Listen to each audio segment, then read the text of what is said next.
Joining me now is a guy that I've had the pleasure of working with for about 20 years ago at E-Television, Ray Brune. You were the man. First of all, we have a lot of people from LA that live out here now. Started the KTLA morning show, which was revolutionary. Executive producer at Good Morning America, right? You started TVG, which I interviewed with and didn't know anything about horse racing. That's why I did not get that job. And you were the news director at E! News Live in the heyday, and that's when you hired me. But more importantly, you were the Romeo of Hollywood. I mean, I remember Jamie Lee Curtis was very smitten with you. That was how I got the job. So it was Freaky Friday, Freaky Friday junket. She asked me, "What's your deal?" I said, "Well, I'm freelancing right now. My boss loves you." And she's like, "Turn the camera. Turn the camera to me." And she said, "Ray." She's like, "What's his name?" I said, "Ray." "Ray, you hire this guy. You hire him." And then I got hired. So it's been great. It wasn't the same after you left. I wound up leaving, coming here, and now we're back together because I did not know, Ray, that you were severely bullied as a child, and this book says it all. And it really is, like, every paragraph is shocking to me.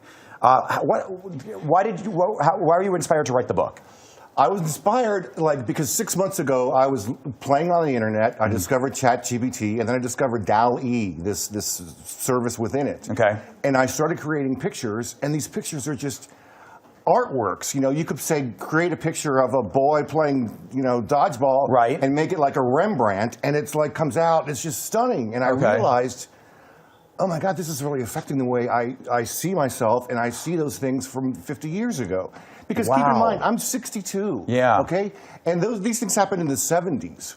So there's 50 years, and I'm still feeling the trauma from those days as being bullied. So my message to parents is, it lasts a lifetime. It doesn't go away when the name calling stops. No. And I remember a neighbor of mine, his dad said one thing to me, and to this day I still am haunted by it. Yep. One thing. Exactly. And you had, it seems like everybody down the line was bullying you, and then you went, you went to a Catholic school, and I think the nuns bully everybody just out of fairness. But you found a way to compartmentalize it and make it work in your favor. I discovered a lot of things when I was writing. I was researching all the different things my brain was doing to protect me from the bullying. Yeah.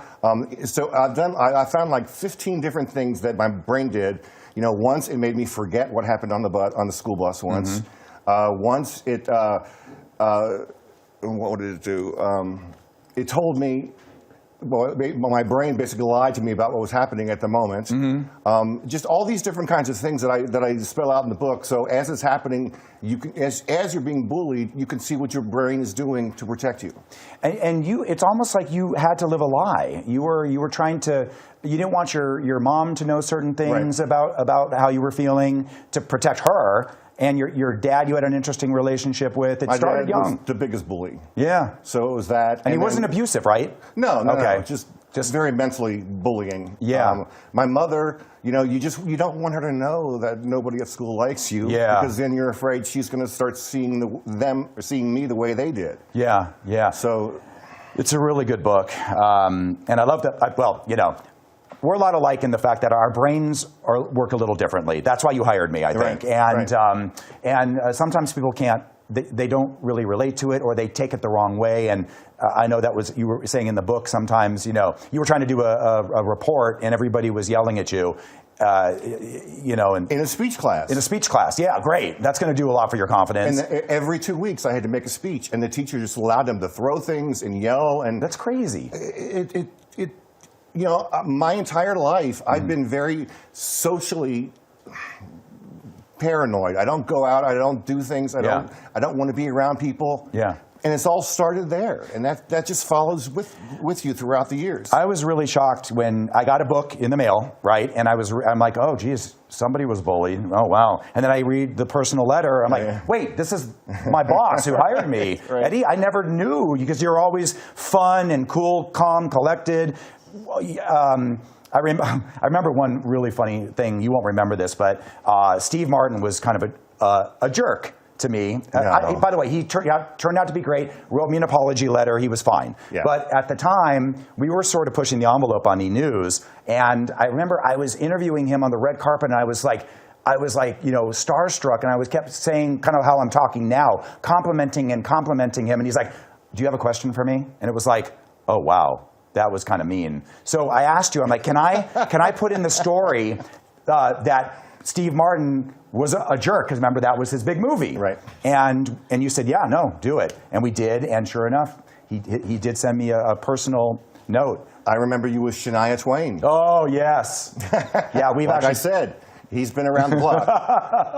Well, this is a great book, Ray, and I know, we don't. I could talk about this forever with you, but really good, like you said, artwork. It's crazy that you were depicting to AI what you were, and it was coming up with these pictures. You're like, oh wow, this is not what I was thinking. And those pictures reframe your trauma and ease a lot of the trauma for me, because it's like I see it completely different now. Yeah. The bullying, the dodgeball games, all those kind of things that just stick in my mind. I've reframed them. That's the cover of the book. The dodgeball.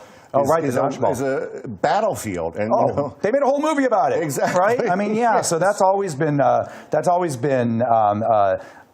very painful game, right? Yes. Okay, so one more time, what's the message you're really trying to get out? The message is for parents that bullying lasts a lifetime. It doesn't stop when the name calling stops. Yeah. And for survivors of bullying, there is relief. There is a way to find trauma relief and healing.